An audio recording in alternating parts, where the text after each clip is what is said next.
आइए क्वेश्चन देखते हैं। जेई एडवांस 2050 में पीवाईक्यू आया है। In terms of potential difference V, electric current I, permittivity epsilon, permeability mu naught and speed of light c, the dimensionally correct equation is R। So multiple select question है, एक से ज़्यादा option सही हो सकते हैं, तो हमें देखना है कौन से ऑप्शन यहाँ पे सही होंगे। तो सबसे पहले हमें potential, electric current, permittivity, permeability and speed of light, इनका डायमेंशन हम सबसे पहले निकालेंगे और उसके बाद एक एक ऑप्शन में पुट करके वैल्यूज़ को रख के वेरीफाई करेंगे क्या left hand side right hand side की इक्वल है या नहीं। तो बड़ा ही सिंपल सा सवाल है, तो आइए करते हैं। सबसे पहले पोटेंशियल देखिए, V इज इक्वल्स टू हमें पता है IR, ये फार्मूला में बचपन से पढ़ा पढ़ा है, ओम्स लॉ 8 स्टैंडर्ड 9 स्टैंडर्ड से पढ़ाया जाता है। ठीक है, हमें चाहिए यहाँ पे पोटेंशियल।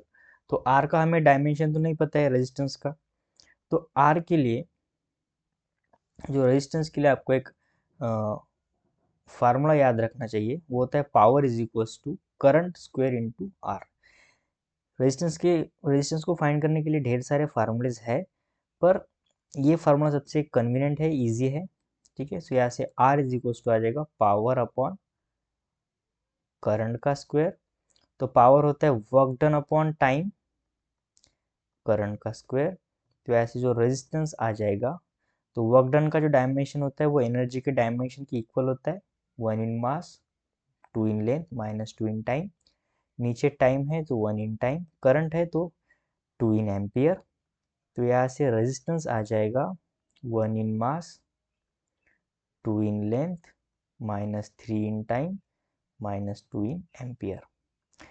जिन बच्चों को डायरेक्ट रेजिस्टेंस का डायमेंशन याद है वो डायरेक्ट लिख सकते हैं, वी में पुट करके लिख सकते हैं, कोई बात नहीं। पर हम क्यों याद करना जब हमारे पास स्टेप्स है अवेलेबल।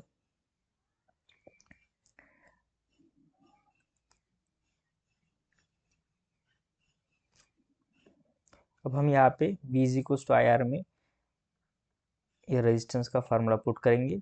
तो करंट है 1 in ampere, 1 in mass 2 in length minus 3 in time minus 2 in ampere. तो यहाँ से पोटेंशियल आ जाएगा 1 in mass 2 in length minus 3 in time minus 1 in ampere. ठीक है, तो ये तो आ गया पोटेंशियल का, जिसे 1 नंबर दे देते। उसके बाद इलेक्ट्रिक करंट तो हमें ऑलरेडी पता है, फिर भी लिखेंगे यहाँ पे 1 इन एम्पियर। उसके बाद परमेबिलिटी, तो देखिए फोर्स, जब दो चार्ज के बीच बीच में फोर्स लगता है तो उसकी वैल्यू होती है 1/4πε0 Q1 Q2 upon are square. तो मुझे इप्सिलॉन नॉट का डायमेंशन चाहिए, तो मैं लिखूंगा Q1 Q2 अपॉन 4 पाई, एफ को यहाँ पे डिनोमिनेटर में लेके जाऊंगा, एफ आर स्क्वेयर। ठीक है, अब इसका डायमेंशन निकालेंगे हम। सबसे पहले क्यू का यानी चार्ज का डायमेंशन क्या होता है, हमें एक बात पता होनी चाहिए कि करंट जो होता है ना वो होता है flow of charge upon time, flow of charge per unit time. तो यहाँ से चार्ज जो होता है वो करंट इनटू टाइम होता है, यानी dimensionally 1 in ampere 1 in time हम इसे लिख सकते हैं। ठीक है, जिनको ये नहीं पता है साइड में अगर आप लिख लो तो अच्छा होगा। तो यहाँ से इप्सिलॉन नॉट आ जाएगा, यहाँ पे दो चार्ज है तो दोनों का पावर लिखेंगे direct, 2 in ampere 2 in time upon 4 pi, constant number, इसका कोई डायमेंशन नहीं होता है। फोर्स का डायमेंशन होगा 1 in mass 1 in length minus 2 in time. R is the distance between two charges, तो इसका आएगा 2 इन लेंथ। तो यहाँ से एप्सिलॉन नॉट की वैल्यू आ जाएगी -1 in mass -3 in time, I mean -3 in length 4 in time 2 in ampere. तो ये आ गया हमारा थर्ड नंबर, एप्सिलॉन आ गया। अब हमें चाहिए परमेबिलिटी। परमेबिलिटी के लिए एक फार्मूला हमें अब पता है, C इज इक्वल टू होता है 1/√μ नॉट इप्सिलॉन नॉट। इसे आपको याद करना है, ज़्यादातर लोगों को याद भी होता है। तो परमेबिलिटी चाहिए यानी म्यू नॉट चाहिए, taking square on both side, और फिर हम म्यू नॉट को लेफ्ट में लेके जाएंगे, सी स्क्वायर को राइट में लेके जाएंगे, तो आ जाएगा 1/c² epsilon not. Taking square करने के बाद ये आता है C square is equal to 1 upon mu not epsilon not, फिर म्यू नॉट को लेफ्ट में लिखेंगे, सी स्क्वायर को डिनोमिनेटर में लिखेंगे, ठीक है। 1 upon C square and speed of light का जो डायमेंशन है वो तो हमें पता है 1 अपॉन, यहाँ पे सी स्क्वायर है तो मैं डायरेक्ट स्क्वायर के टर्म में लिखूंगा, 2 in length minus 2 in time, और इप्सिलॉन नॉट का अभी हमने निकाला है क्या है, -1 in mass minus 3 in length 4 in time 2 in ampere. तो इसे सॉल्व करने के बाद ये आ जाएगा 1 इन मास, जब ऊपर जाएगा 1 इन लेंथ, टाइम आ जाएगा -2 इन टाइम, एम्पियर आ जाएगा -2 इन एम्पियर। तो ये तो आ गया 4। अभी हमने सभी का डायमेंशन निकाल लिया है। स्पीड ऑफ लाइट का भी एक बार लिख लेते हैं, 1 इन लेंथ -1 इन टाइम, ठीक है। तो पांचों डायमेंशन सबसे पहले हमने लिख लिए। अब हम एक एक ऑप्शन में इसे पुट करेंगे। चाहो तो आप सबसे पहले first second third fourth fifth एक साइड में लिख लेते हो जितने भी डायमेंशन है, क्योंकि मैं अब नेक्स्ट पेज में जाऊंगा और मेरे पास तो ये स्लाइड होगी साइड में, आपके पास नहीं होगी, तो आप, मैं अब बार बार आगे पीछे नहीं करने करूँगा, ठीक है। सो बस इस क्वेश्चन को एक बार कॉपी कर लेता हूँ नेक्स्ट पेज में, ताकि ऑप्शन मुझे दिखे।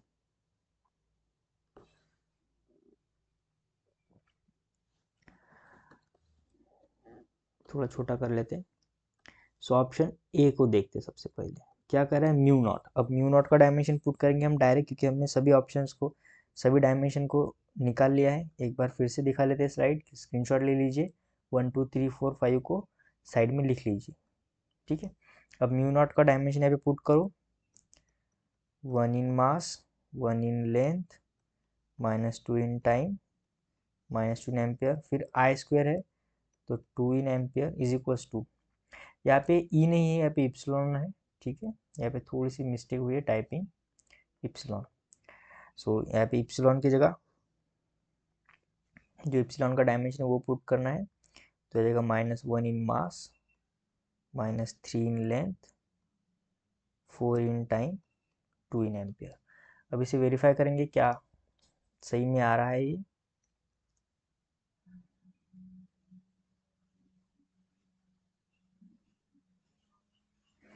आ गया एप्सिलॉन। और उसके बाद है वी स्क्वायर यानी पोटेंशियल का स्क्वायर, तो पोटेंशियल का भी डायमेंशन में निकाला है। अब उसका स्क्वायर लिखेंगे डायरेक्ट, तो 2 इन mass 2 in length -6 in time -2 in ampere. तो इसे सॉल्व करने के बाद ये आ जाएगा 1 in mass 1 in length -2 in time, क्योंकि देखो यहाँ पे एम्पियर और ये निगेटिव है, -2 इन एम्पियर कट जाएगा। यहाँ पे -1 इन मास है, यहाँ पे 2 इन मास है, तो एक कट जाएगा, एक बचेगा। लेंथ देखते हैं, यहाँ पे दो लेंथ है, -3 इन लेंथ है, यहाँ पे 2 इन लेंथ है, तो एक लेंथ,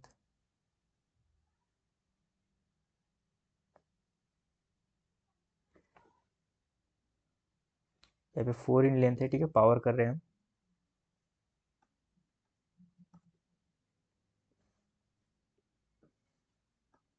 यहाँ पे अब जब हमने पावर किया 20 का तो 4 हो जाएगा, तो बचेगा एक लेंथ, तो 1 इन लेंथ बचा। उसके बाद टाइम देखते, टाइम कितना बच रहा है, 4 है, यहाँ पे -6 है तो -2 बच रहा है, यहाँ पे एम्पियर दोनों कट जाएंगे।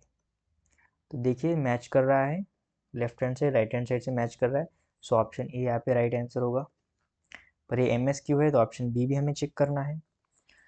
इप्सिलॉन नॉट, तो इप्सिलॉन नॉट की वैल्यू पुट करो, -1 in mass -3 in length 4 in time 2 in ampere into I है तो 1 इन एम्पियर हो गया, इज इक्वल्स टू, यहाँ पे म्यू नॉट है, ठीक है। म्यू नॉट, म्यू नॉट का डायमेंशन पुट करो, 1 in mass 1 in length -2 in time -2 in ampere. उसके बाद वी है potential, 1 in mass 2 in length -3 in time -1 in ampere. इसे जब मैं सॉल्व करता हूँ तो याद आएगा -1 इन मास, लेंथ का भी एक ही टर्म है, टाइम का भी एक ही टर्म है,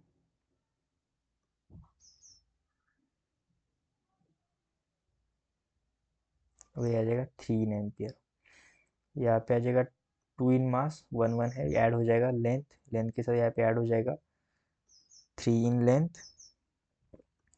टाइम यहाँ पे आ जाएगा -5 और -3 इन एम्पियर। तो देखो यहाँ पे ये मैच नहीं कर रहा है, रॉन्ग है, ठीक है। सो ऑप्शन बी तो ये हमारा आंसर नहीं होगा। सी को चेक करते हैं एक बार। आई यानी ampere is equals to epsilon naught, epsilon का डायमेंशन पुट करना है, -1 in mass, -3 in length, 4 in time, 2 in ampere. C 1 in length -1 in time. उसके बाद पोटेंशियल का dimension 1 in mass, 2 in length, -3 in time, -1 in ampere.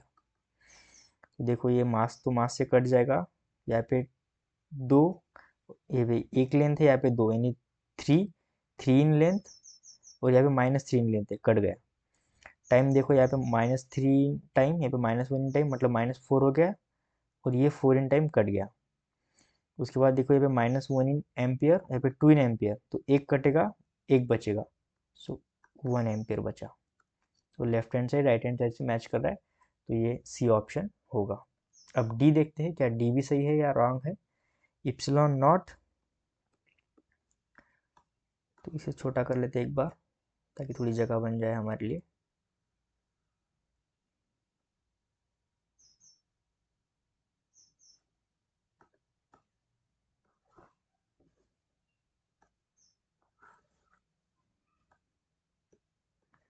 D check करेंगे, mu naught है सबसे पहले, सो 1 in mass, 1 in length, -2 in time, -2 in ampere. उसके बाद सी है 1 इन लेंथ, -1 इन टाइम, फिर आई 1 इन एम्पियर।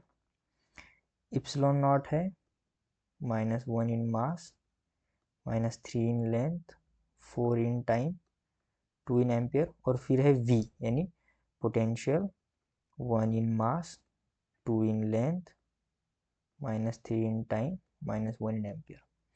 सॉल्व करेंगे, यहाँ पे एक ही मास की टर्म है, लेंथ, ये हो जाएगा 2 इन लेंथ, फिर टाइम देखिए -3 इन टाइम हो जाएगा, 1 इन एम्पियर हो जाएगा, माइनस इक्वल्स टू, यहाँ पे मास देखो ये तो कैंसिल हो जाएगा, मास 1 इन लेंथ, -1 इन लेंथ बचा, टाइम बचा 1, यहाँ पे एम्पियर भी बचा 1।